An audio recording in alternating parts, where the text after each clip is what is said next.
the Pondcast, the destination for insightful discussions and interviews on the appreciation, conservation, and husbandry of reptiles, with a focus on turtles and tortoises.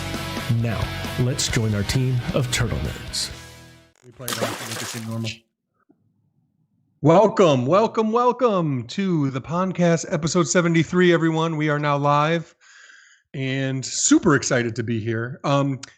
We are unclear how many people may be seeing this in black and white if you're watching the live version, which is kind of fun and kind of cool. It's not on purpose. You may think that this is some sort of purposeful artistic approach to this episode because of our esteemed guest that we have with us, Ari Taub, who is an award-winning filmmaker, and also a bit of a turtle nerd. So we're going to talk about all that. So maybe this is like our little Raging Bull episode where we've got the esteemed director here as our guest, and we have black and white. I don't know. Are other people seeing black and white?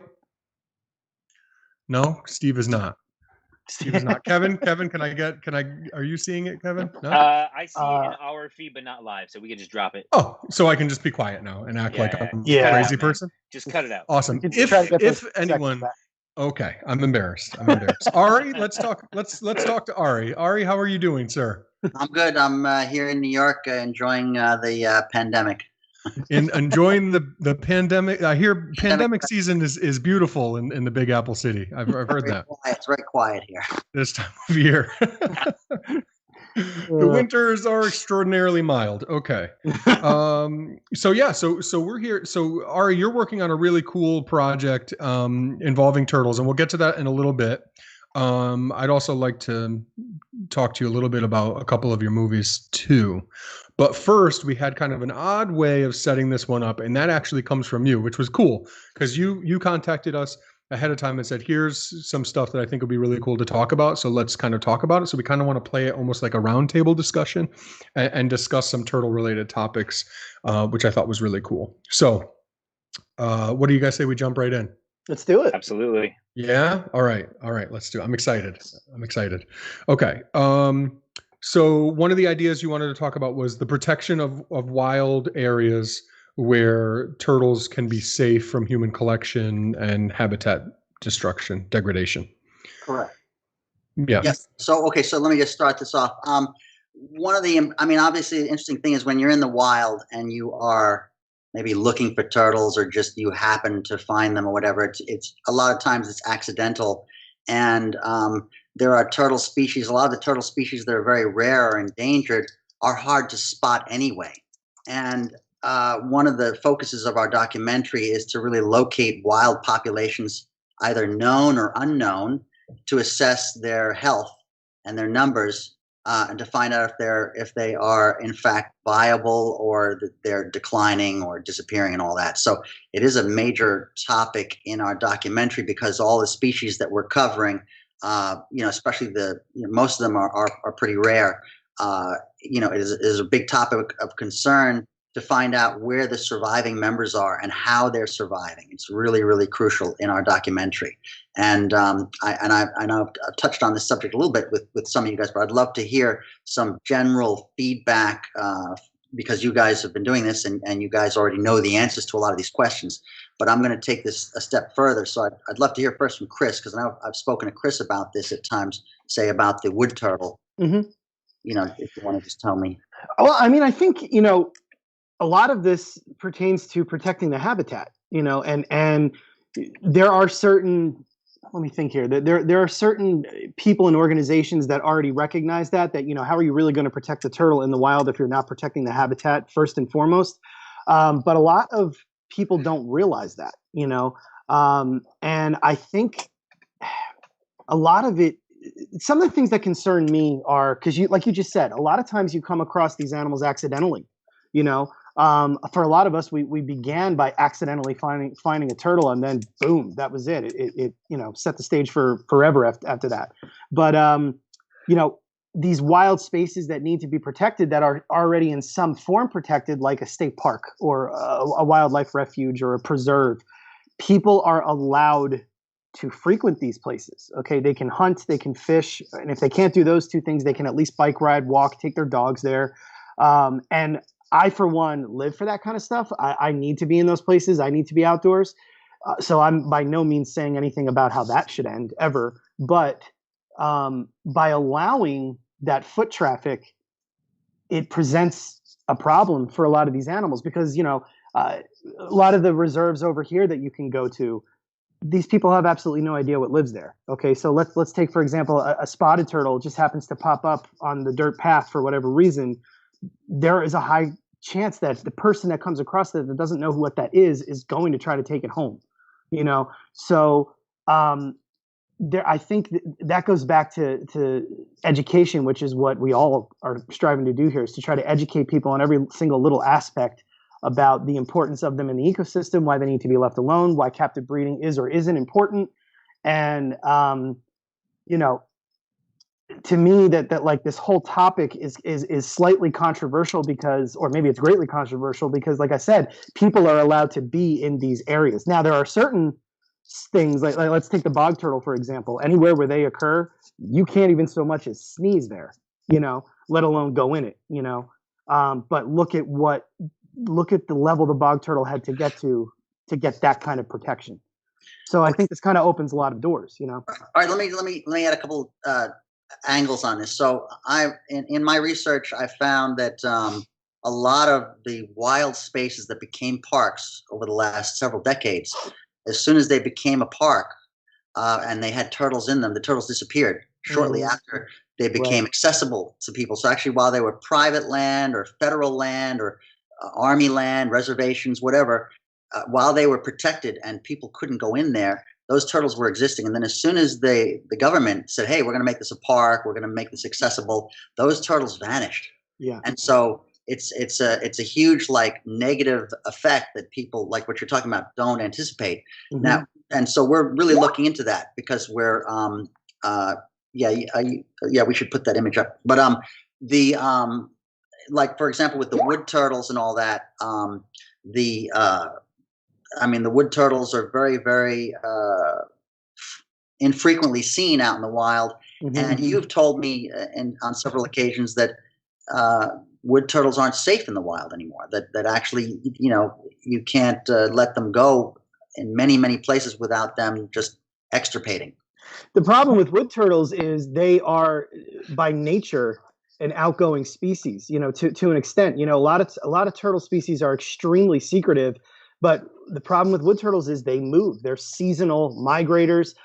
There's still not even a full knowledge base on what exactly the females are doing in the peak of summer. All we know is that they disappear, they dissipate into the woodlands and upland areas, and then at some point they come back to the water where the males are waiting for them. But a turtle like that moves is larger. Okay, it's hard to think of where they really are safe at this point. Now, there are certain state parks. Steve had brought to my attention that there are certain areas that have been in place for a while where there still are what can be considered healthy populations of these turtles, or what we at least think there are. But then, like you said, there are places where they've been completely extirpated because we've allowed human traffic to go there. And I think it also can, to an extent, depend on the species. For some reason, those wood turtles there are doing well. Maybe it's a local effort. Maybe the locals love them. I know of an area where Blanding's turtles are considered gold in a different light, not to sell them or by any means, but they are so important to the local community that they've got constant watch. There'll be 20, 30 kids from a school group patrolling an area where the females are nesting to make sure nobody's taking them. Okay, so this is good point. So talking about the wild areas, so it seems to me, and based on research that I'm doing, it's going to be appearing in our documentary where we're talking to people who've been trying to extend protections to, say, wood turtles. And we know that there is a huge controversy when you switch a turtle from, say, either species of special concern to endangered. And there's a huge backlash from folks who are living out in the country who are, living in property that might have turtles that are, a species of special concern. And then, the state government is going to come in and now they're going to change the designation to endangered.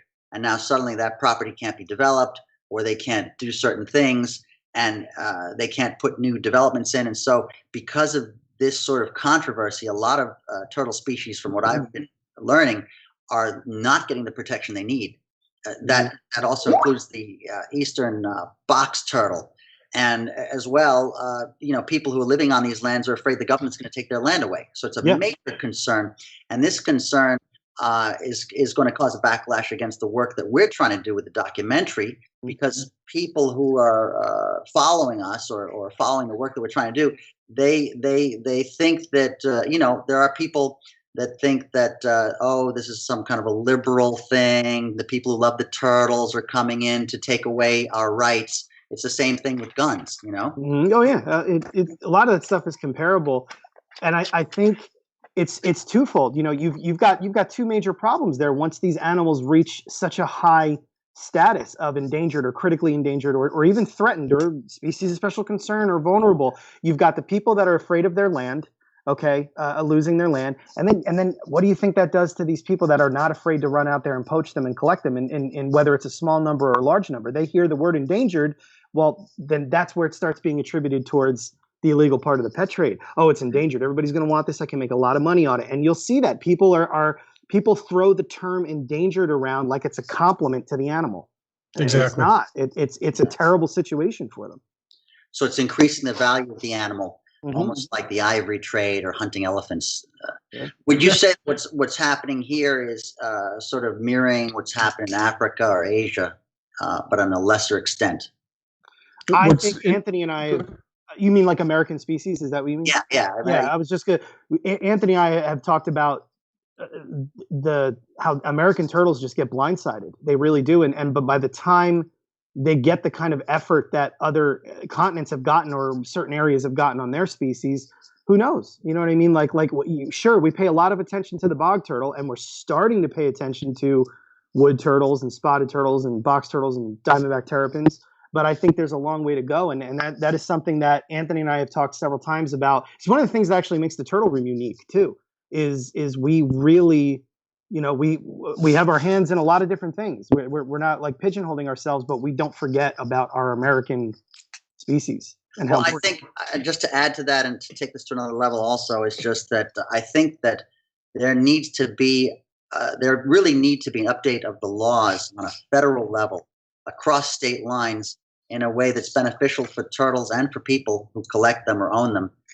There really needs to be a reset and update. The laws that are on the books, and there's so many of them, date back to the 50s and 60s, and they date to a different time and a different period of people's concerns, and all of that has to change in order to help protect these animals and to get this to a new level where I believe that these animals should be bred in large numbers and reintroduced and also available for people to own at the same time, because we have an ability to do all of this, but there is no national level awareness of what can be done to turn around the whole situation, the whole endangered animal situation versus the possibility of the future where we could have these animals plentifully existing in nature naturally, and they can be in safe zones, and then there can also be people that can own them, and they're not almost like what's happening with marijuana. You know what I mean? It's similar. If I could interject, this is where I knew that certain conversations were going to go. A lot of this stuff is super duper complicated, and the word that I like to use all the time is multifaceted, where you have people on one side and then another side and another side, and then you're thinking, okay, how many sides can there possibly be? Because everybody's got some skin in the game and has different thoughts and everything. So the keeper in me is like, oh boy, careful with the federal laws, because later in your statement you talked about people keeping them. That's something that we think that we put a lot of stake in terms of being a way that we can really help, but the federal designation would really hurt that. It would help animals in a certain way, but also hurt people who are trying to breed them in captivity. Then add to that, reintroduction is so complicated because and this is something that comes up constantly. I can't tell you how many times especially because I specialize in Asian turtles, a lot of which are pretty endangered. People will contact me and say, "Hey, Anthony, I'm interested in working with Spangler Eye, or I'm interested in working with Cora or whatever. And, can you give me some insight into which species would be a good idea to work with?" And the more I learn and the more I get into this, the less capable I am of even answering that question, because there's so much that goes into it, and there's so many reasons why a lot of times it won't work. So what it comes down to is being able to be creative, think outside the box, working within the law, and trying to come up with really creative ways to get the job done, because it's really, really difficult to make that stuff happen. And I can go on and on about it, but just wanted to throw that out there. Let me add this to you. So obviously, the role of the federal government, it sounds to me like on many aspects, it has had a negative impact in many ways, because of the way the government goes about when they pass a new law. And a lot of the laws that have been getting passed over the last decade, 2 decades, have worked against what they're meant to do. And so, it's kind of like you don't want to.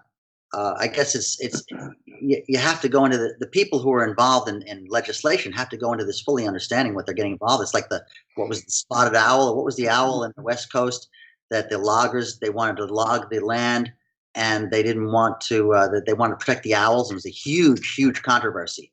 This was going on during the Clinton administration. Do you guys remember that? Yeah. The problem is, one of the biggest problems, turtles, regardless of the fact that they're such a threatened group of vertebrates, it's in our faces as people who professionally work in turtles, in the reptile community, what have you. Okay. But when you leave our bubble, okay, let's simplify this even more. Let's just keep a turtle bubble, okay, a chelonian bubble there. The second you leave that bubble, you got to go through the snake, lizard, crocodilian, amphibian to get all the way out of those layers of the big bubble. And then that's where you're at. And the people that are making these laws are not turtle experts. Okay. I have had several different, agents at my house, not for any bad reason, but, and, not to give any names out or anything like that. They don't even know the species they're looking at. They truly don't. Okay. Now, granted, they're not the ones that are actually writing these laws and seeing things go through. But I think that's one of the biggest problems that we're dealing with here is the guy that's guy or girl that's writing these laws and putting everything through. They don't really know what saving turtles entails. Okay. They may be more versed in megafauna, okay, or birds or even sea life, all the way down to a tiny little mollusk. That stuff people are just generally more well versed in. And I think that's where the turtle community, both the conservation and preservation side, tends to suffer, because we think that there's this big effort being made right now, but that's all just inside our bubble. That's it. That's the organizations that we're familiar with, whether they're little or big. And then, once you leave that and you're approaching the World Wildlife Foundation or FUN, all those different big dogs, they have huge priorities on their list. So a lot of times these reptile laws, specifically turtle laws, they're getting pushed under the rug, and it just becomes a blanket effect. Okay. And sometimes we're more concerned with protecting a species that's critically endangered in another country than, looking behind the bush over there at the species that lives in our backyard, or should I say used to live in our backyard and doesn't anymore because we didn't pay attention to it. Let me ask you this. So I get a feeling in your community, in the turtle community, that this is a very, very fragile and combustible topic, because what you're telling me is that, some kind of good-natured or goodwill attempt to try to change something positively actually could have profound side effects that ends in kind of like sort of ruining a bunch of other things that are going on, because the people who are doing this are not really aware of what they're doing. So the changes they're making, any change, has tremendous side effects. Is that what you're? Is that? Yeah, to an extent, and I'm not saying that there's all bad at all. The federal laws, to me, with the exception of some particular federal laws, are sometimes less of a problem than our state laws. The individual states have so many things that they need to figure out, because that's really in the end what it comes down to. Okay, let's say you never intend to have the turtles that you have across state lines, or you're happy with what you have and you don't intend to bring any into your state. You still have to comply with what's going on in your state. And like you said, some of these laws are so outdated, so poorly written, that you're sitting there reading it and you're going, okay, I'm either stupid or this was definitely written by a 9-year-old. Right. And it's tough. Yes. Okay. Let's say you have 3 states, and the turtle occurs in all 3 states, but the laws in each of the states are completely different. And then you have a state which the turtle doesn't exist, and now all these turtles are being poached from the 3 states the turtle exists, and it ends up in this other state where the turtles are all being put in there, and then they're being recirculated into the pet industry, and then they're being brought back to the states where they came from at considerable expense with loss of life. I mean, don't you think these laws are creating all kinds of side effects that are not productive for the turtle? I mean, a turtle walks across a state line, and suddenly it's the laws of that state change the effects of what could happen to that animal. So what I'm talking about gets arrested. Right, turtle gets arrested. So it's just like when you drink at night outside. So but the thing is, what I'm trying to say is we need to step away a little bit from human laws and human rules and look at what's better for the animals, what's better for the turtles, how they can survive in a way where their existence is better preserved and understood, and they're more left alone, as opposed to the way things are. I mean, we have so many issues, and it's a topic I do want Anthony to bring up about the red-eared slider, which we'll talk about a little bit later. But all of these things that we do, a lot of them are driven by emotion or lack of knowledge, and then we're just kind of settled with it, and we're working in those situations. And I think that there can be a much better approach and understanding. And the whole point of doing a documentary is to allow a large amount of people, a large sort of the conscience of folks to absorb and see things that they would never understand or see before. And, and being able to shape the dialogue and what is the right thing to do and what is the wrong thing to do. And it's very important. That's why we're having this discussion. Is I want you guys to influence what I'm doing while I'm trying to influence what you guys are doing, and we're moving in the right direction, the same direction, not moving in opposite directions. Because obviously the people that care about turtles, it's actually a very small percent of the population. There's a lot of people that are into ninja turtles, but not people who really know about the difference between a snapping turtle and a bog turtle. So it's a small group, but that group is expanding with education. Mm-hmm.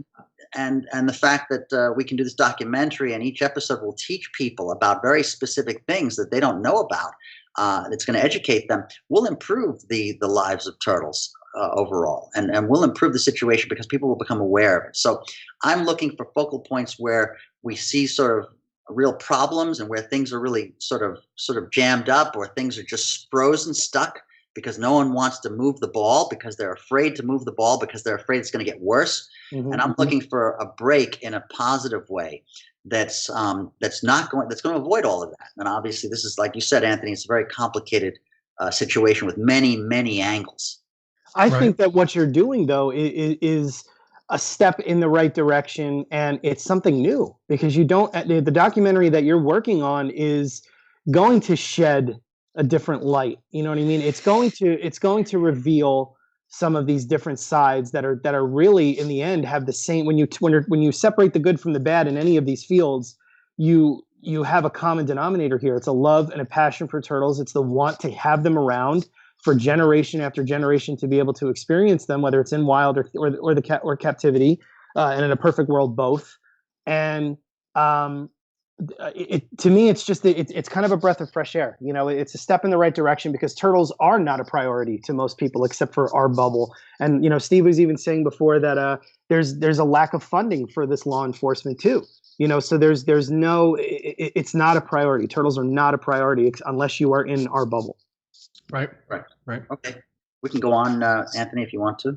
Sure. So a couple things that popped in my head we were just talking about, one of which is one of the bullet points we wanted to touch on. So Something that popped in my head, state law.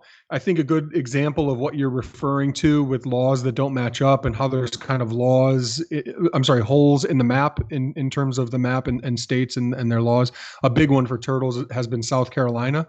I know the TSA has done a lot in South Carolina. That's where their turtle survival center is, and they're doing amazing work there to try to make things work. Steve is reminding me also that Louisiana is a place like that as well, and those are places both where you'd see a ton of box turtles coming out of there and going into the pet trade. Obviously, recent wild caught in large numbers. Just what you're seeing on the surface, which then it tells you that there's people that are below the surface contacting people who they know, and there's a much larger number of them moving without ever hitting the classifieds. So those are two states where that's been an issue. I think South Carolina, the TSA has been doing some really good work to get out there and work with their local politicians, that sort of thing. The other one you mentioned is the federal law, which the Endangered Species Act came about in the 70s. One big issue for turtle people is that when I thought it was the 70s, Steve, but you can let me know. You can let me know, but I thought it was early 70s. But that came out and listed exotics and natives that were 1973 that were needing to be protected. I think that the natives should be, and I don't think there should be CBW permits given to people so that they can breed them. They need all the protection they can get here, and there's a lot of holes in out there for them to kind of fall into, cracks for them to fall into, those species like bog turtles and a couple of the map turtles, the ring map turtle, the yellow blotch map turtle, things like that. I'm fine with them being listed, and for it to be really difficult to work with them in captivity, that's fine. Something that doesn't sit well with a lot of people are the exotics that were listed that really seem to have been listed for no reason. The Indian spotted pond turtle is an example we use all the time. Geoclemes hamiltonii. They never should have been listed. They're not even a super rare turtle, but they've been listed since 1973, and they're being bred in huge numbers and can't be sold, for $30 across state lines. So they're just sold in the state of Florida where they're bred for the most part. So that doesn't make much sense. And then Steve is telling us why the exotics were put on there.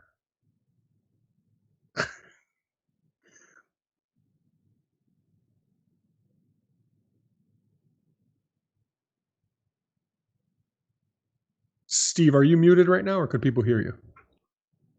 Okay, so that was just dead space. Okay, so now everyone just listened to you for 12 seconds and didn't hear anything. Okay, terrific. And I wasn't listening either because I was just nervous. You kept going like you were trying to interject. So after I tried to talk over you 3 times, I just let you go. Okay, so Steve was helping me and I didn't hear what he said because I was so uncomfortable. Okay, so Hey, I got a quick question before we move forward. Come on, I was getting to the end of my long-winded point. Sorry, go ahead. Long-winded. This is very unprofessional. I feel bad for you. I'm the worst. I'm going to go into it next. You're not the worst. I love you. We'll go into it next because it was leading up to his next bullet point where I was going to give it back to him. But go ahead with your question first. It was just very simply, what's the documentary's name and when will it be out? And my dog's screaming, sorry. Good question. All right. So it's basically called Turtles of North America. Where are they? And we're going to be doing a 12-part series. So the film will look at many different species that are endangered, and also what I call indicator species of turtles, which are not endangered, but they indicate how well our ecosystem is in balance with nature. And then some of the subtopics that we will be working on will be the red-eared slider populations and what that whole thing means, pet or pest. And then the other one is the 4-inch rule, which I think that maybe Anthony was leading towards soon. How good are you? That's where I was going. 4-inch. Passed in 1975. Because of politicians' children, right? Do you know more about that, Kevin? Put turtles in their mouths. Yes. Anthony, I thought it was hogwash. Go ahead, Ari. What'd you say? No, I was going to say Anthony knows a lot about this. We're going to be doing a lot of on the 4-inch rule in the documentary. Yeah. But I think it's something that I think it should be abolished, the 4-inch rule. Totally. And even if I go to a pet store to buy a ready slider, I have to sign paperwork like you're buying a dog. It's like they make you sign paperwork that says if you buy this turtle, you open yourself up to the risk of catching salmonella. Your family members can get it. I mean, they're taking a much harder line these days when you're getting all kinds of animals. So I feel like the 4-inch rule should be abolished, and we need to find out a way to get that to the right people so that they can actually change the laws, because those laws are 40 or 50 years old. There was some progress being made on that, but that kind of went south, if I'm not mistaken, for a certain reason, right, Anthony? Yes, I'm right there with you. Yeah. Which the whole reason why it went south ended up being rather stupid, but people have worked really hard on that because it doesn't make sense. I mean, you can't tell me that you can't, like, okay, if tomatoes from Chipotle are giving everyone E. coli or salmonella, no one's going to stop. Or if somebody gets attacked by a dog or eats dog poop and gets giardia, that's like, you can't tell me these things aren't happening. The issue is this is an exotic pet that is not important. It's seen as a throwaway pet. It's a dime store pet. That's what they are. And the reason why they were kept that way for so long is because it didn't matter to anybody. That's just what it was. The goldfish at the fair. Sorry, Steve, you want to put the photo up of the ready slider I sent you, if possible? If not, sure. He'll put it up right while we're talking. For the public here who's watching this, who don't know anything about what we're talking about, it seems too like wonky, turtle wonk. The 4-inch rule is basically Why don't you call the documentary that? Turtle Wonk. Turtle Wonk with Ari. Change the title later. Thank you, Chris.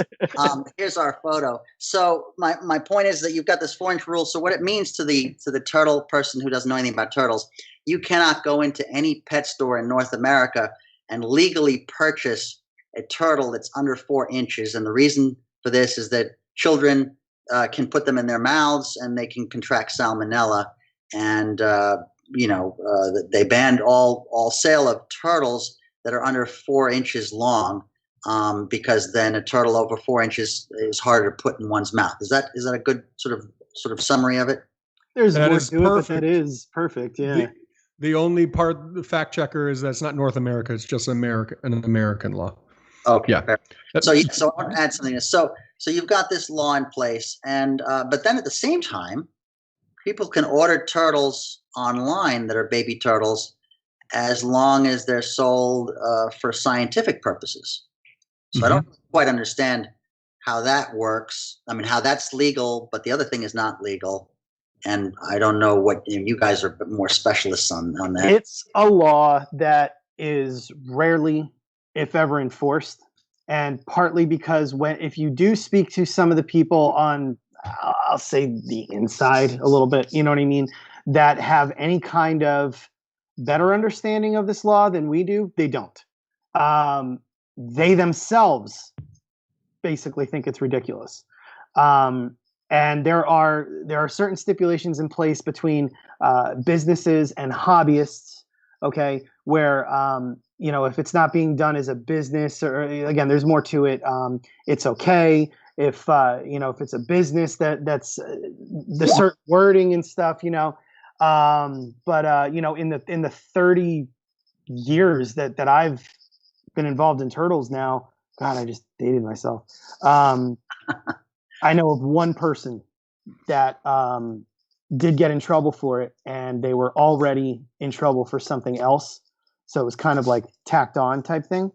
I know of certain courts that threw it away. Not that particular situation, but other people where it was like, so it's. I think like you said, like it needs to be abolished. Like Anthony said, it's ridiculous. It's something that they themselves are, just kind of, I think, torn on, or again, because turtles really aren't a priority. It's not paid much attention to, because there are arguments that can go up against it. Every single time you go to the supermarket and buy chicken and put it on your counter, guess what? Okay.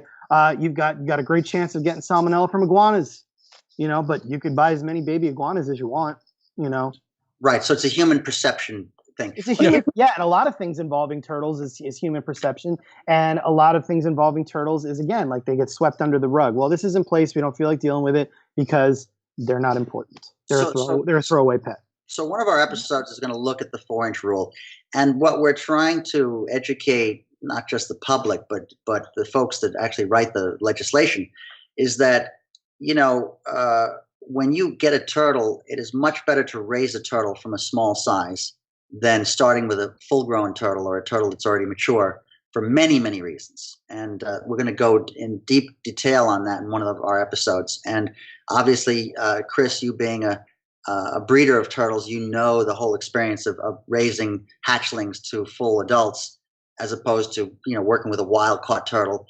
And the same thing with Anthony, because you're dealing with you're also breeding some turtles, and so both of you guys understand the incredible value of being able to raise a turtle from a very small size to a full grown turtle, and not just that, but also habitat concerns. And again, folding this into the red-eared slider, we've got red-eared sliders which are illegally available as babies, but people are growing to massive sizes, which people cannot sustain in their homes, and then they're ending up in Chris's property, or people are dumping them in rivers and lakes all over the place. So the 4-inch rule and the red-eared slider actually there are two things that cross over, which are both need to be fixed. There's a negative impact on both things. So we're going to delve into. We have two separate episodes. One's going to delve into that, the 4-inch rule, and the other's going to delve into the red-eared slider. But I find that to be I find those two things to be highly controversial. They're very controversial. And just to end on one quick note on that, they were so it was such a big concern to outlaw red-eared sliders, to outlaw the 4-inch law that was put in place because of red-eared sliders. Oh, it's such a priority. Our children are getting sick, this, that, and the other. Well, look at what our biggest problem is, the red-eared slider. So, you know what I mean? We've done little to fix any issue with them, because really the problem behind red-eared sliders is us. It's still people. The red-eared slider's not doing it. That's a beautiful animal. I would argue that it's made everything worse. That's what's our, yeah. Now, because of the 4-inch law for those small turtles, now everyone who wants a tortoise, and Chris or Andrew Hermes could let you know, there's a lot of people in America who want tortoises. Mm-hmm. People always want tortoises. And now when you want a tortoise from PetSmart or Petco, you get an animal that was wild caught, taken out of the wild across the ocean and shipped to a store. Half dead. Who knows how many stops it makes along the way, and now you have that thing wearing a hat that you crocheted for it, and it's walking across your kitchen floor with your 2-year-old kid. That to me is more of a concern than a captive bred animal from a clean source, reputable source that and so part of it is people being educated about this process too. Yeah. Like red-eared sliders, I'm so sick of seeing them on beginner species lists. They're not a beginner species. They get to be 12 inches. It's ridiculous. There are a lot of turtle species that you can keep in subpar conditions and they can do really well. And then sometimes they just die, red-eared sliders included. But make no mistake about it. Red-eared sliders were and still are the most popular, most often bred and most often purchased and owned species, because they produce a lot of eggs, up to 6 clutches in a year, up to 33 clutches, eggs in a clutch, and they grow to 4 inches really fast. So they produce and they grow really fast, and that's why you're still seeing them, even though the 4-inch law happened. So those are still the winner. But then, the sad part for looking into the future, some places like my home state of Connecticut has outlawed the sale of red-eared sliders since October 2018. Terrific, right? No, it's just that we're going to bring in the next species. It's going to be map turtles, or it's going to be cooters, which are even worse because they get larger. And these are, North American species that can handle winters, and they're surviving up here in the cold where they shouldn't be.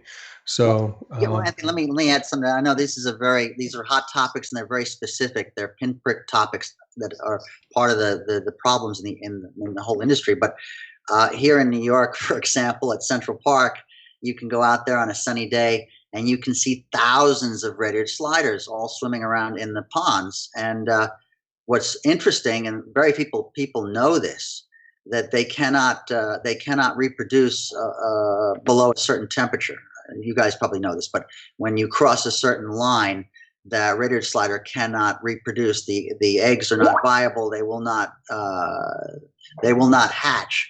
And so all of the red-eared sliders that are existing in these ponds in New York City have been there for years, and they are being replenished every year, annually, over and over again. They're being replenished to these ponds by people who are dumping them. They're not breeding there. So you can see that it's almost like people discarding plastic or masks. It's the people are just, as long as they're discarding these turtles, it looks like they're just living there, but they're not reproducing. And so we are perpetuating their existence there when they shouldn't be there. They should be painted. I don't know what those ponds look like, but they are breeding in Connecticut. Sorry, go ahead, Kevin. I was going to say the exact same thing. I mean, we have the exact same, temperature that you have in New York, in Connecticut. You have breeding populations of red-eared sliders? Oh, What's difficult with science is you need the proof. You can't just we knew for years that there was an introduced population of spiny softshells here in Connecticut, but it wasn't until we were out and someone in our search party was there, and the herpetologist for the state of Connecticut was with us, and we found a hatchling spiny softshell, and we were able to take it, and basically that animal is preserved in the Natural History Museum in New York City. Until something like that happens, it's not really officially substantiated that something has actually taken hold there. But there's accounts, and it's just starting to happen in Connecticut, which obviously is super cold. Well, actually, maybe because of global warming that they're starting to hatch more. I don't know. I mean, because I know that for example, the eastern painted turtles are extremely cold tolerant, and they can hatch and they can overwinter in the nest, and they can be frozen. But from what I heard, that the red-eared sliders, cannot do that. That's theory. That's theory. And what we need we need a specialist in here, a scientist to come in here on the episode. To overtake the theory, to overwrite that theory, you need scientific proof. You need actual evidence to prove that theory is not accurate. So, and it takes a while for that. Yeah, you guys are saying in Connecticut, there's confirmed sightings of newborn red-eared sliders. Well, I haven't read a paper on it, but I heard from the herpetologist. Here's another thing real quick, and this is stuff that we just learned in Captivity, and it's a small sample size when you compare it to what it could be, but, take me right here. I may be warmer than you guys because this is southern New Jersey, but I still have a significant winter, and there are tortoise species on my property that are left outside year-round, 365 days a year. They never come inside, whether it's 2 degrees or 200 degrees, and they reproduce. They go to sleep in the winter, they wake up in the spring, they reproduce, they do it all over again. And some of these animals are coming from islands where the coldest it gets is 55, and some of these islands are so mild where they don't even really ever get that hot. They're barely reaching, the high 80s, whereas we're stuck in 95 for 30 days straight here, so it's adaptable. Life will find a way, Yes. Should we go to the next? Yeah. Well, before we move forward, I want to add one thing in. Everybody's such a great speaker on here that it's hard to jump in because everyone's just, going back and forth. But I want to throw an opposition to the 4-inch rule, why I think it's actually not the most ridiculous thing for us personally. Like Anthony was saying, we're both in Connecticut and we've seen it firsthand. I see so many red-eared sliders, right? The local populations or local places that I go to go herping right now for turtles, I see the majority of the species that we have in Connecticut in this one location, which is great.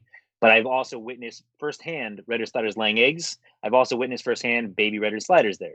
All right, so I know for a fact they're 1, laying eggs, and 2, either hatching or someone's releasing babies, which usually doesn't happen. Anthony. Yeah, I should never have shown him my spot. Okay, so I get that. I've never seen that, so that's new to me. I suppose this is a topic though that is not terrible, and there's not a lot of knowledge on this. So your information is very useful. But obviously, the red-eared slider is everywhere. And the point is that it's all over the world. I mean, they're in Amsterdam, they're in China, they're everywhere.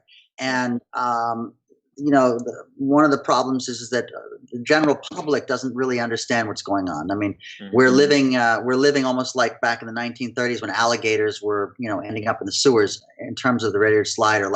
it's sort of the whole thing needs to change. And I know, there's a lot of people who might be listening in or are going to watch this who actually have pet red-eared sliders and they love them, and they would be very, very insulted by what we're talking about. And again, this is like human versus human, emotions versus emotions. We can have this discussion about dogs and cats, you know. Yeah. But well, my thing, Ari, not to cut you off, but my thing wasn't about the red-eared slider necessarily. It's that if we remove the 4-inch law, because our state, banned the sale of red-eared sliders, but instantly, like day 2, we got map turtles in there now. Mm-hmm. You know what I mean? So if they remove the 4-inch law and now they can have hatchlings in pet stores, people are way more apt to buy hatchlings than they are larger animals. Right off the bat, they're like, "Oh, that's cute." Mm-hmm. It's only $20 because they didn't have to put the time into raising it for however long it takes. It's a double-edged sword, no matter what. Yeah.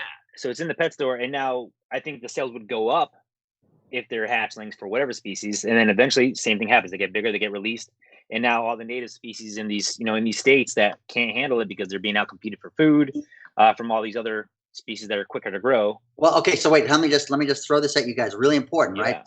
Forward thinking. So, in my opinion, or in some of the work we're doing, the idea actually is to have, in the long term, native species that are being sold in the local pet stores for the area that they are living in. It's the same thing what we're doing with plastics and garbage and everything, where they're stopping the manufacturer, the use of plastics. You have to go to the grocery store with your bag and you use it over again instead of throwing it away. So if you've got all these, and again, the whole thing of imports and exports and all that, it's a whole other issue. I don't want to get into that side of it right now. But what I'm trying to say is that native species are being sold in an area, and the animal escapes or gets discarded. You're not dealing with an introduced species or a non-native species. And so I think moving forward, it would be better to have native species available for sale that could be captive born in their native country, as opposed to having a Chinese turtle here where it's exported from China, or having a Indian turtle in Paraguay that the Paraguayan turtle should be there. So I mean, the whole point of that we're losing all of these animals from all these different places all over the world is because people are collecting them and moving them around to have each different animal in their collection. There's a massive amount of movement of traffic of animals that are, basically homogenizing massive populations and extirpating them from their native habitats to do that. You want to hear why that could be worse? Yeah. I was just going to say. Do you hate me? Do you hate me? There's two reasons. I want to see if you hit them both. I have to. So if red-ear sliders are getting released in Connecticut, we'll use that as the example because we were just talking about it. That's bad enough. There's risk of diseases being brought in. There may be some chance that red-ear sliders are outcompeting painted turtles for basking sites and resources, pond plants, that sort of thing. Although that has not been really substantiated by science. I know of some limited research with them and the European pond turtle. I'm not sure if there's anything else. If there is, and anyone's listening and knows of recent papers that show that red-ear sliders actually outcompete native turtles, please let us know. But as far as I'm aware, that's relatively limited. If you release, let's say, Eastern painted turtles, right? We're in an intergrade zone here in Connecticut, and our Eastern painted turtles are like 25% Midland painted turtles. Like you can just see it. They're mostly Eastern, but there's some remnants of Midland. And it really isn't just like we have the Eastern painted turtle here. That's what it's listed as, but it's gradual, the changes of painted turtles across the range. I think I'm not sure if Pope or Archie Carr were the first ones. It might be Pope who was the first one who actually wrote about that fact, that the intergrade zones with the painted turtles. But release an Eastern painted turtle, even if it's from where Kevin is in Milford and I'm 30 minutes away in Wallingford, like a biologist isn't going to sign up for that. And it actually then starts to really muddy the gene pool, where I don't know of any red-ear sliders and painted turtles hybridizing. So you're not muddying the gene pool by releasing them. You're doing other things. But basically, they'll argue no animal from captivity should be released for a myriad of reasons. Let me answer. So I mean, of course you'll say that, but it doesn't matter. People are going to do it anyway. They're going to do turtles anyway. It doesn't matter what you say. The fact is they have the ability to get the turtle and then they're going to take the turtle when it's too big. And not everyone does it. Some people are responsible. They'll take it someplace where it should be, or where they're going to put those turtles. But people just dump them. And I have New York waterways to prove it. I've got thousands of turtles all over the place, and they're being dumped there all the time by people who just don't know what to do with them, and they're not going to bother to do anything else because it's too difficult. It's easier just to dump them. But to answer your point about the gene pool, so then if you want to say that, then why are, for example, you can order at any school, at Carolina Biological Supply Company, you can order monarch butterflies and breed them yourself in your home, then release them in the spring where they're supposed to go and join other native butterflies that are flying. They're doing their Canadian route to South America, whatever. And suddenly these man-made, laboratory-bred monarch butterflies are suddenly mingling or mixing in with the native populations of butterflies, and no one gives a F about it. I mean, nobody really cares. They're still the kid, the mothers are buying the butterflies for the kids. No one cares. You could, this is a similar kind of an issue if you think about it, right? Because no one's going to say, "Oh no, we can't. We're going to stop selling the monarch butterflies because they're mixing with the native butterflies, and now the native butterflies are dying out because the gene pool is being destroyed." So, I mean, I understand what you're saying, but this is very important. I mean, what is your feeling? So you say it's better to have a red-eared slider in those waters rather than, say, a painted turtle, eastern painted turtle that's a New York native painted turtle in Connecticut. I have an idea. Okay. You want to know my idea here? Sure. Because we're talking about solutions, and solutions are difficult to come up with because these are complex problems with a whole bunch of things to consider. And maybe I'm overlooking something, but this just popped in my head now. Let's we'll use Connecticut just because we keep talking about it, Kevin and I, and that's what we'll use as an example. So we outlawed the red ear slider. Now they're starting with the map turtles. If you outlaw the map turtles, it's going to be the cooters. If you outlaw the cooters, it's going to be western painted turtles. It's going to be something that could pose a threat the same way the red ear slider does, and potentially worse with hybridization if it was a western painted turtle. So what about for me, the 4-inch law is stupid because we're forcing people into losing situations. You're going to get a red ear slider and it's not going to be what you want for your family. You get it at 4 inches, you think, "Oh, it's bigger than I wish it was, but it's manageable." No, it's going to be 12 inches. It's going to have green water. It's going to be putrid. It's going to get shell rot. The UVB bulb you bought for $45 is going to burn out, and you're going to be over it.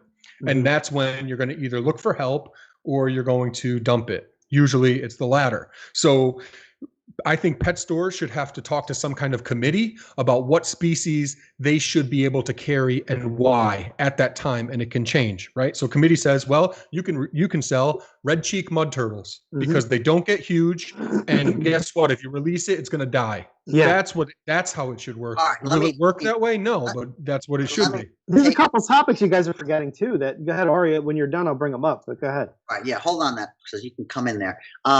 All right, let's just look at what's going on with fishing regulations, okay? And actually, it's quite intelligent, okay?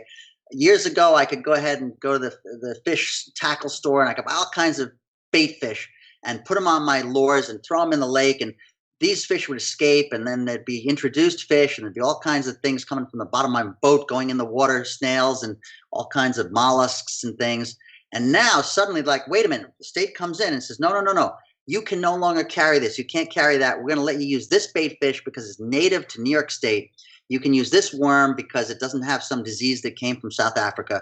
And we're going to let you keep fishing, but we're cleaning up our waterways. So they really went in there. The state went in there and they started regulating the entire fishing industry and freshwater fishing so that the ecosystems could repair themselves and become more native than they have been in many, many years. And they can do the same thing with the turtles. I really believe this. So I don't know if you've thought about it on that level. Both. I mean, I love the idea that Anthony just came up with, but there's definitely some credibility to what you're bringing up too. But some of the things that I just wanted to throw in here that we know are definitely factors in this whole game is, okay, if let's say, all right, no more exotics, it's going to just be natives, okay? And we our states basically have the same natives, okay? So I live in North Jersey near the Delaware Water Gap or something like that, okay? And I get sick of having my wood turtle, okay, because I was allowed to have a wood turtle because it's native here, you know. Now if it gets out, it's supposed to be part of the ecosystem, but that's not usually how it goes, or there's too great of a chance that it won't go that way. And number one, turtle keepers tend to have other turtles. Okay, we all have that problem. Okay, so there's that disease transmission. Okay, right off the bat. All right, you know, and not to talk about a disease in a time period in America where we're already, you know, crapping our pants over everything, but that is a very real issue. Okay, if my wood turtle if my wood turtle escapes, or I ditch him because I don't want him anymore, not only is he going to possibly pass on, you know, incompatible genetics, you know, for whatever reason, but he could be carrying something that he may be perfectly fine with, but could potentially wipe out an entire wild population. Okay, desert tortoises with mycoplasma and other things, that's a very real issue that we know about. And those are two things that really, and one of the other things that comes into play here, which is getting really hard now, these law enforcement agencies, they can't tell the difference. Okay, so they may not be able to tell the difference between a captive bred or a wild caught turtle. And let me tell you, in today's day and age, where you've got people like us that are constantly forcing down the public's throat how to properly raise a turtle, it gets to a point where it can be virtually indistinguishable between captive bred and wild. Okay, that's something that a lot of us pride ourselves on. Look at how amazing this animal has been growing. Maybe it's more colorful or whatever, but for the most part, its structure, the smoothness of the shell, the structure of the beak, everything about it lines up with a wild turtle. So that presents a problem for law enforcement. Now they really can't tell the difference. Okay, some of, you know, yeah, you still come across the sulcata tortoise that looks like SpongeBob SquarePants. Okay, but now you've got sulcata tortoises that really have beautiful shells, that some of them, their African cousins are like, damn girl, you know what I mean? Like they look amazing, you know? So is that too much? I thought. No, it's great. That was so good. Let's dial back for a second on this disease situation. Yeah. That was so good. Yeah, and I think we've seen something like this recently in Australia with Tasmanian devils. Is it possible? There was. I didn't see that, but I'm sure. Yeah, I'm sure it is. Yeah, there's been a massive wipeout of Tasmanian devils in Australia, and it was related to, you know, the mixing of captive. I believe that, you know, captive animals were mixing with the wild animals, and they caught, you know, diseases. We've seen this with buffalo. We've seen it with cattle. So I guess the point is that's a very, very touchy subject, and of course the rule is. The scientific rule is never, ever release a turtle that you've had in captivity.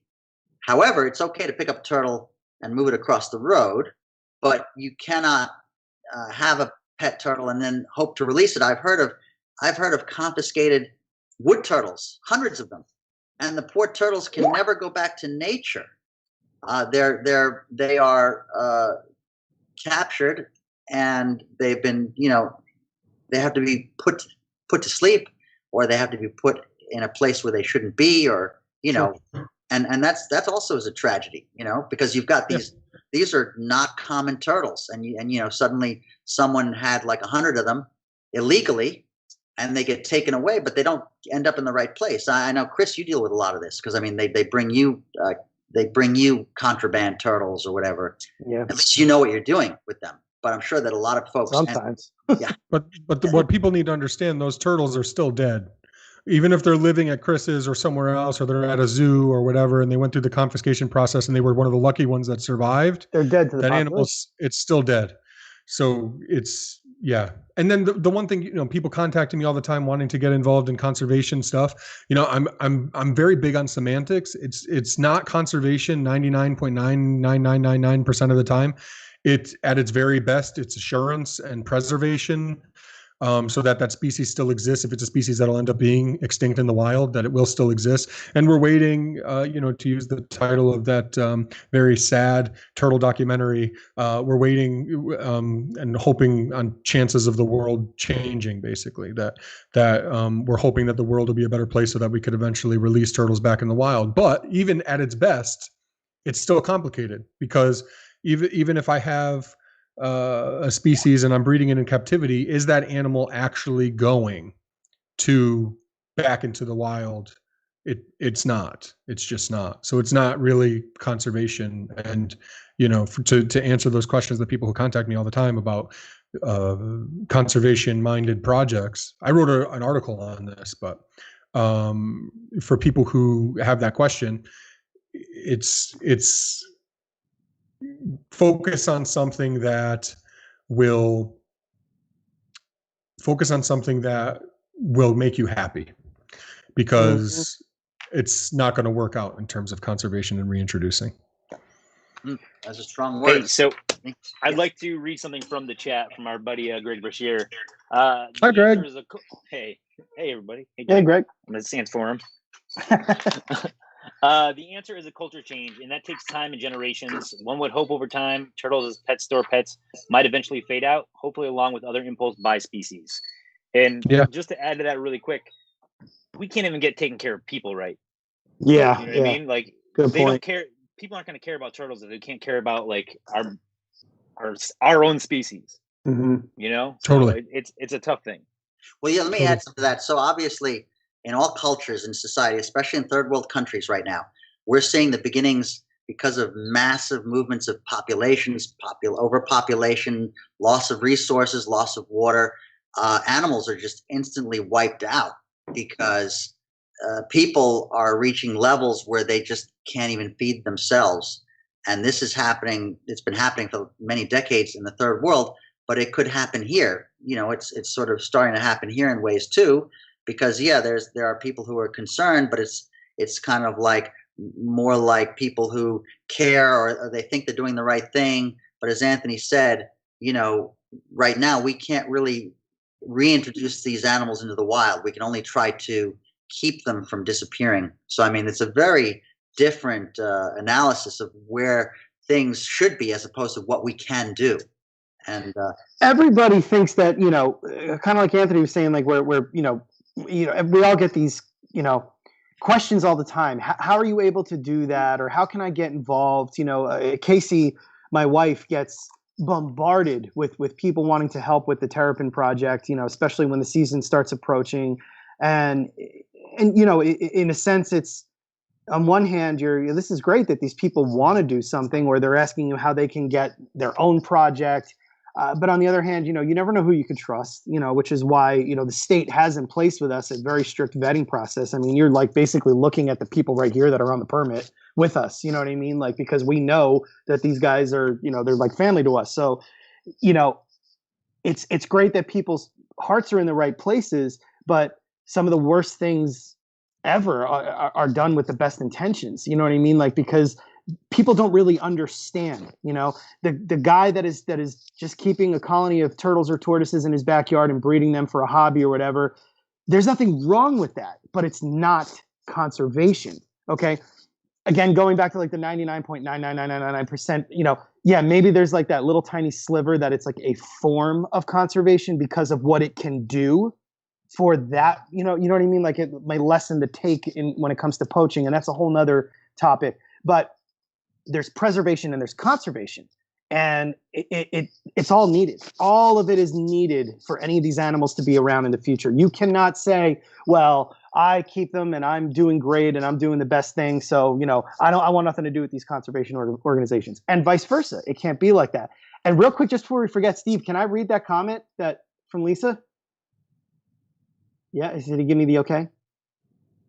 I can't even hear him. He's smiling. So I think it's okay. He's not answering, but I think okay. Lisa, Steve's wife, is watching the show, and she really said something cool here. She said, "You can regulate until you are blue in the face, but you can't dummy-proof anything well enough to prevent issues from dumb people who just don't want to take responsibility." And that is about as true as it gets. She's talking about me. I feel like everything that she's talking about you. She's absolutely right, 100%. Oh, it does says here, Anthony. Yeah.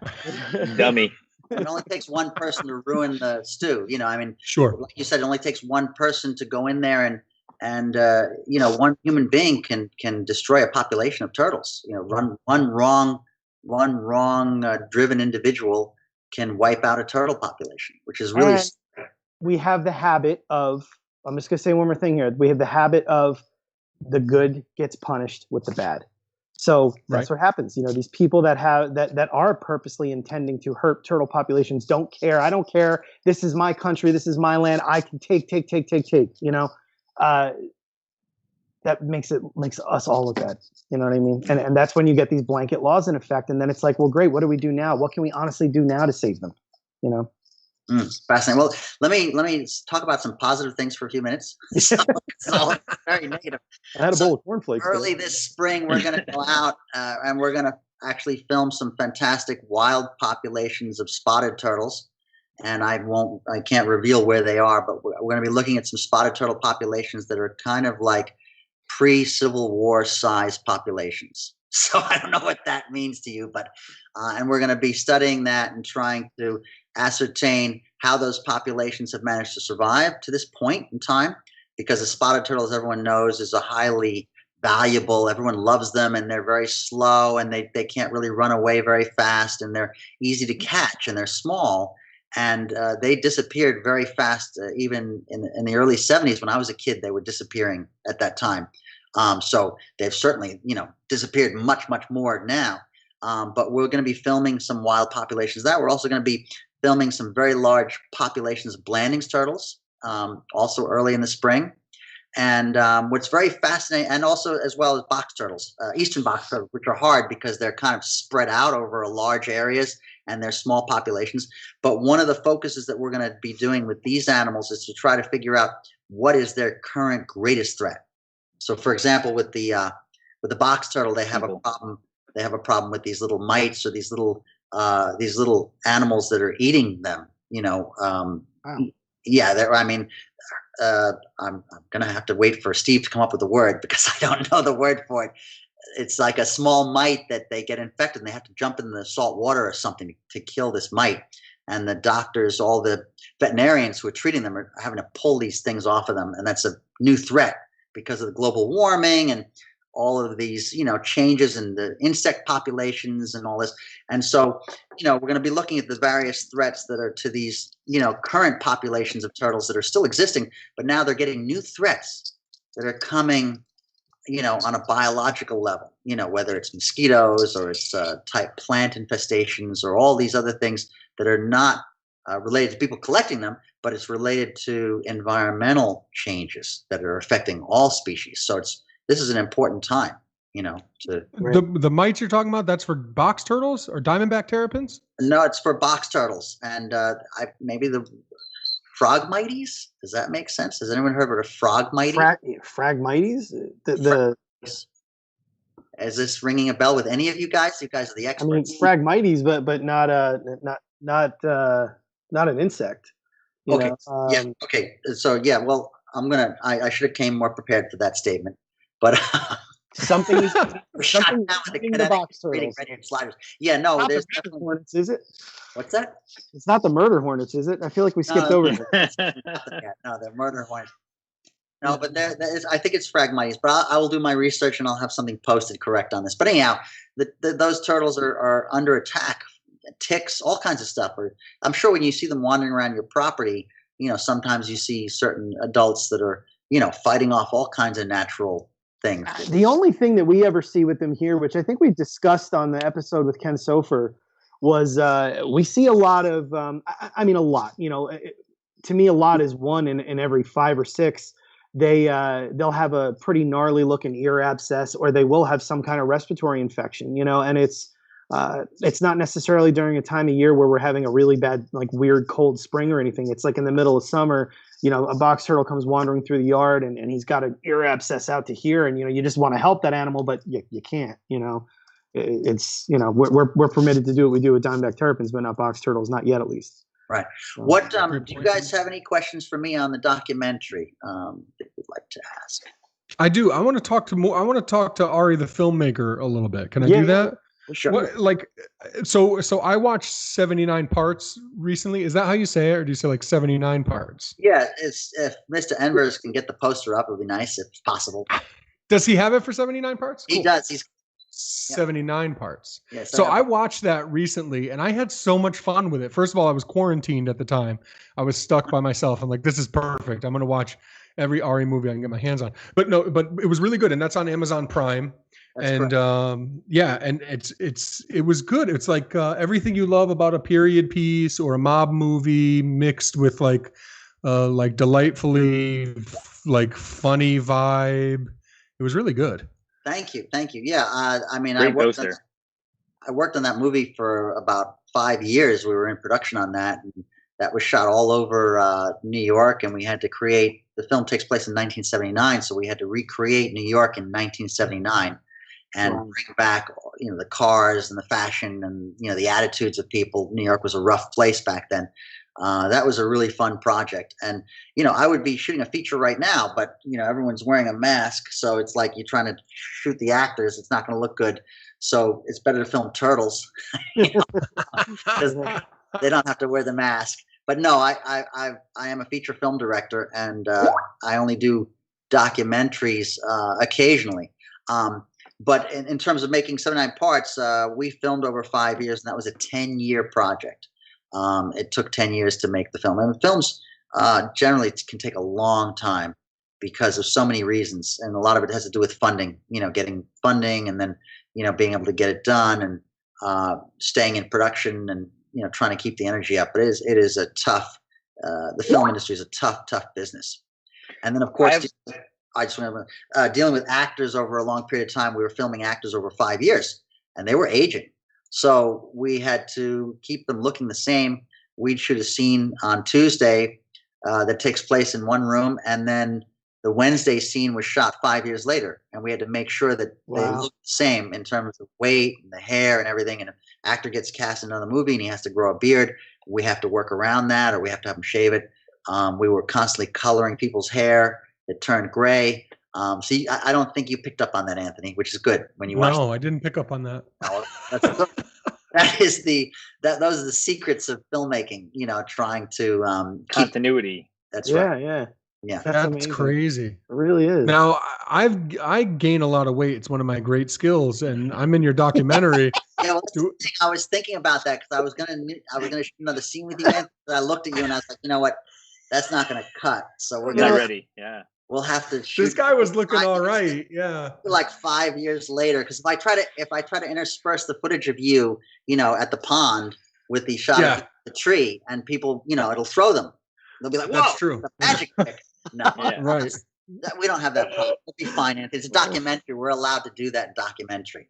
We can show you old. We can show you young. Wow. It's been a long pandemic, so pandemic. Pondcast pandemic. Any other movie questions on that one?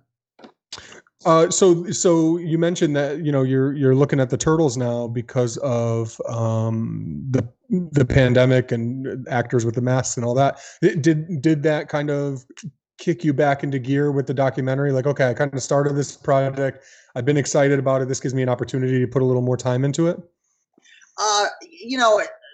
I'm working on several projects. It's funny that all don't involve masks. And one I'm doing right now, also another one I'm going to show you is for kids. I'm doing a whole thing on the 1960s GI Joes. I'm doing like no way. Yeah, I've got all these GI Joes, and they're all talking to each other, and they're going to war and all that, and they don't wear masks either. The masks don't fit them. The mask is too big, so I don't need to wear a mask. So I'm working on turtles and GI Joes. These are perfect subjects to film right now because there's no, I like my work to be timeless. I don't want to have a set of work that looks like, he shot that during, the pandemic of 2020. No, my work has to stand on its own, no matter when it's being watched. Sure. Yeah, sure. Yeah. So yeah. But and we've got a new feature that we're working on called The Odds. It's a comedy that takes place in Atlantic City, and that's a lot of fun. If you enjoyed 79 Parts, you really enjoy The Odds. I can't wait. That's awesome. It's a lot of fun. These are multi-million-dollar movies. These are big features, and there's no turtles in The Odds. But everyone has their specialty. Hey, if All we right, can, can we be extras? Sure. No, I asked him that already. it's no problem. You have to need a 7 foot 400-pound extra at some point. Oh You're yeah. the bouncer. Bouncer, fat guy with a hot dog. There's got to be a part. It's not an issue putting you guys. Already, you guys are hams. I'm shooting sequences with Chris we're going to actually look at in the past in the documentary, doing flashbacks. So, I mean, there's a lot of room for some fun stuff here. Can you speak to the listeners just for a second about like what you're going to be stop laughing, you're making me laugh. What you're going to be doing. Oh, Steve just said that he could be a retired NBA player who let himself go. That's basically what I am, except I wasn't good. Okay, no, seriously. NBA, yeah. Can you, without giving too much away or anything, but just to give some people some info about what you're going to be doing with this documentary, like you just said, you're going to be staging some. You're going to have some actors in this, that are going to be playing. Okay, so the actor stuff in the documentary, you know how sometimes they'll have recreations, right? Like a dramatization. So we do that sometimes. We don't do that a lot, and we do it very obviously. It's more to sort of get a point across. When you're doing a documentary, you want to go back to a time or a place, and you're gonna. It's almost like when you're watching the Civil War series by Burns, where he kind of like, you have voices and then you have images and stuff, and you're trying to get into that period. The best way to do it with an audience is to bring them there, to physically bring them there through, images and sound and pictures and everything, because you want to recreate what your point is. So some of those sequences with you as a kid that we want to shoot are just great stories that you told, and we need to get the audience there. So we got to kind of show you as a kid, and we kind of recreate those scenarios. It just helps to. Will you be getting Jonathan Taylor Thomas to play me as a kid, or? I have not negotiated with his agent yet. He's older than you. He is older than me. Where are you going to find a kid fat enough? He doesn't want to I was fat as a kid. I can't wait. He's got to be fat. Yeah. Sorry. Kev, you're muted. He's got to be fat. He's definitely got to be fat. Yeah, and he's got to have a bowl of Kraft macaroni and cheese. Okay, we can do that. I was gonna say, I know it's like a high budget item for this, but if you got Chris like kneeling inside his shoes and just walking around, that might work, I do want to have a scene with Chris running away from his turtles, his wife. Whoa. I don't run. I do not run. I want this scene where Chris is like been shrunk down to like a G.I. Joe size, and suddenly he becomes the food for the turtles because he doesn't have any more strawberries, and he's running, and he knows where to hide because he knows all the hiding places in these habitats, and he's literally trying to get away from these turtles. It's a nightmare. Yeah, that's a good idea. Really, really good. Yeah, I don't want to share the. Can't escape it. Let's not give away the end. I'm teasing a little bit. I think they're writing me out. No, Honey, I Shrunk the Turtle nerd. I love that movie. That sounds awesome. Yeah. Wow, that's really good. I'm excited for everything. You had the Kickstarter campaign recently for the documentary, and it's a documentary series, as you mentioned. So everyone be on the lookout for it. We're really excited for it. It's going to be great. Guys, any closing thoughts before? I think we had a really good dialogue. I think, let me just be clear about this, Ari. I think you have a lot of really common sense points that we've all had as well.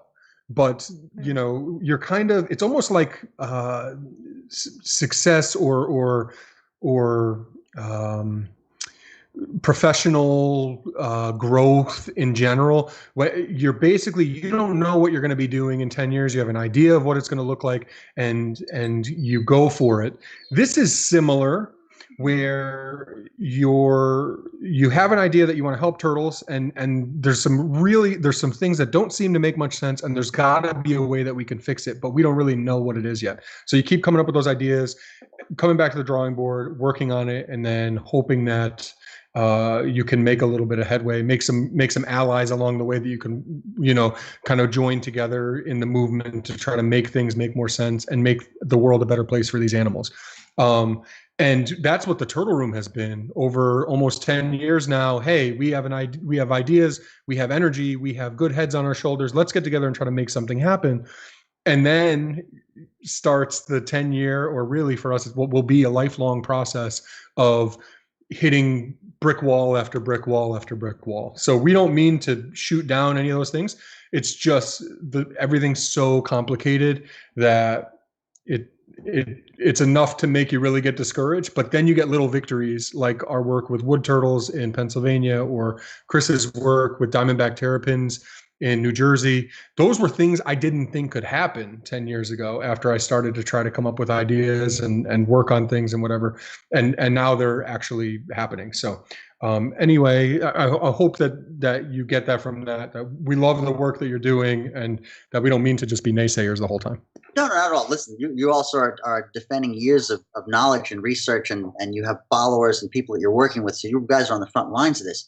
What I'm just trying to say, if I can affect the national dialogue in a positive way, building it from talking to experts and people who know what's going on, that can help to change public opinion and impressions of what should and shouldn't be done. Whether or not I'm successful doesn't necessarily matter. What matters is that if the work that I'm doing rings true, and if people can be brought to understand sort of the POV of the turtle in a way that can help the turtles to exist and to continue to exist beyond, they were here a lot longer before us, but, to continue into the future, that is something really important. And I think that, as a responsible filmmaker, I need to tell the truth and not, make up nonsense or fake news or make just stuff up because I feel like it. It's got to be based on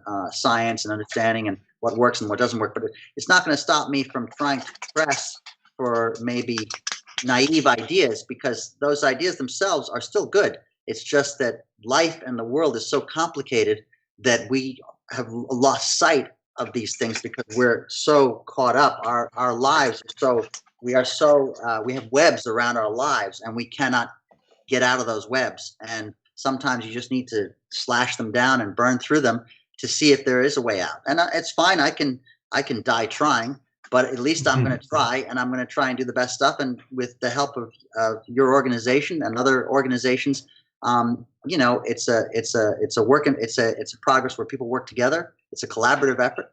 And at the end of the day, it's going to shed light on things. It's going to educate people in ways that they are not educated, and especially reaching out to people that know nothing about turtles. It's going to affect people who have a lot of knowledge about the animals and people who have no knowledge about them. And that's what's so important. I think that it's collaborative. It's collaboration, and it's not necessarily that we're defending any of those topics. It's really not what it is, because we're seeing eye to eye on a lot of this. And what I think is so important about this documentary, and maybe there will be more to come, maybe other filmmakers will step up to the plate and do more stuff like this, because, if it just begins to open minds, it starts that collaborative effort beyond just the people in this podcast right now. You know what I mean? Yeah. And that's what's going to be important, is that everything is complicated, but nothing's impossible. And that's what we need, is we need more of the masses to see that some of these ideas, if not all of them, can be actual possibilities. And I think that what you're doing can really shed light on that. I think it'd be beneficial to turtles and the people involved with them around the world. We're going to be previewing some of the early clips through you guys. So in other words, your audience and my Kickstarter audience are going to get a preview of what we're doing. So you're going to have a chance to see it and comment on it before we go public. We're going to be going to film festivals, and we're going to try and get it on national television. We'll probably hit Nat Geo and some of the stations that deal mostly with animals and stuff. So, the more educational and the more interesting the project turns out to be, the larger a footprint it's going to have. And obviously it's going to end up on the web as well. And, I love the videos that you guys do, and you guys have a great platform. And with your help, we got our funding with the Kickstarter, because you helped promote our project. And once you put your mark on it, we reached our goal really fast. So I want to thank you guys.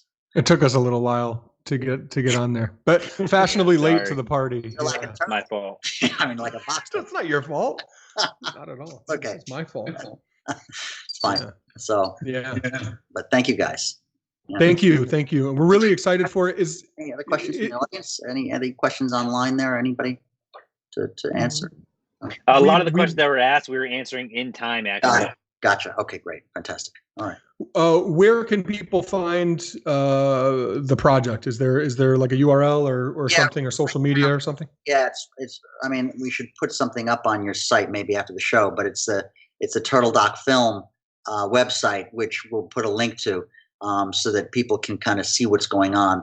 But we haven't, our first episodes are not done yet. The Kickstarter was raising money for editing and shooting. So probably in the springtime, we're going to have our first episode done. And then that'll be followed by other episodes, because we're shooting all the episodes at the same time, but in different sequences. So they all, we're working on all of them at the same time. So starting early spring, you're going to start to see the work coming out. That's great. Yeah. I got a link up there in the chat for everybody. Oh, cool. Great. Excellent. One thing too to bring up real quick. This is going to be a big year for the Turtle Room. This is the Turtle Room and Garden State Tortoise's 10-year anniversaries. So, I think from all of us, thank you guys. Yes, Kevin, I saw that as a 0-1. Hopefully everybody else saw that as a 10. Here they go. But thank you all so much for the undying support across the board. This has been a pretty amazing ride for all of us so far. And being involved with people like Ari and this documentary is just a testament to the fact that we ain't done, and none of us are going to probably ever be done doing what we love here. So, make sure you guys are following everything that we do, because we're going to shove the 10-year anniversary stuff down your throats pretty much. It's going to be a good. Be ready for that. You're going to love it. Actually, next shirts and graphics. Next month is the 8-year anniversary of the Pondcast. Next episode next month. Yeah. I was excited for that one. I mean, the big 8. Yeah, when we started just doing audio only in a Toyota Tercel. That is a true story. Yep. Actually, just remember, I just told you I was on half of them now, which blows my mind. I know, it's crazy. We've started. You were a big part of helping us set up and obviously Steve setting up the steady. It became less sporadic, and we were actually regimented in the way we were releasing them, and that's why if you look at the production, how many we've been producing every single year. This has been our best year, and it's gone up every single year since the beginning. So this was a good year, but now we have to beat it in 2021. And so far, we're doing well because we're only 4 days in, and here we are. So thank you for that. Yeah, I want to say one more thing about the whole production aspect of it. You guys might not realize this, but this show has gone like crazy. The viewers, not you guys. The viewers should know like the quality is so much better, and that's because Steve is behind actually doing everything that you see, and it's a testament to what he's doing for this show. It's amazing.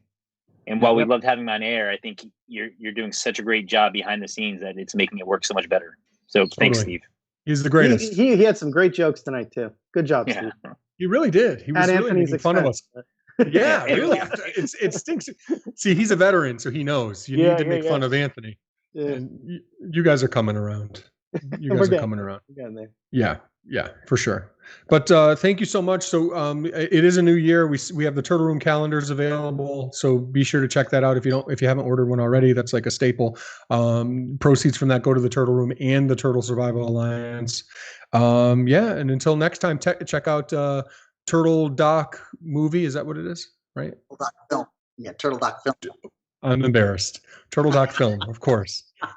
You'll be seeing more of Ari because we look forward to partnering with him. And his work is just incredible. You see a little video he throws together, and holy crap, it knocks your socks right off. Yeah, seriously. So we're looking forward to seeing what he comes up with, and just a little taste that he's given us here and there has been incredible. So can't wait to see it. Thank you so much, guys, for having me on the show. I really enjoyed it, and I look forward to working with you. And if you get any comments later from people, both negative or positive, please send them my way. I'm happy to answer questions for people who are maybe scared about what I'm doing or want to know a little more about it before they open up. Because obviously I'm looking at, the good side and the dark side of this whole thing, like the dark side of the moon. So, it's important that people understand that I'm trying to come at this from a good place. Sure. Yeah. Right. Of course. Cool. I think it's apparent that you're coming from a good place. Yeah. That's the big one too. Like we talk, and I think you and I have talked about this on the phone as well. Like Tiger King and other documentaries that really, hey, come and be in my documentary, and then it doesn't always end well for everyone. So I have to admit, before I knew, I was a little wary of things, but I've happy to be a part of it. Yeah, I've come to trust you a lot and really appreciate what you're doing because it's all in the name of making things better for turtles. So Yeah, so happy to be a part of it. Very proud. And also remember that we're if you need middle-aged white guys, we'd love to be extras. In the springtime, then, without masks. Yes. Sounds good. I'm vaccinated. Good. Okay. That's Just wanna right. let you know. You're the only I'm one. ready. I'd die for you. Okay. Need a bodyguard, let me know. I'd die for you. All right. Thank you guys so much for tuning in. And until next time, later. Bye. Peace. Good night.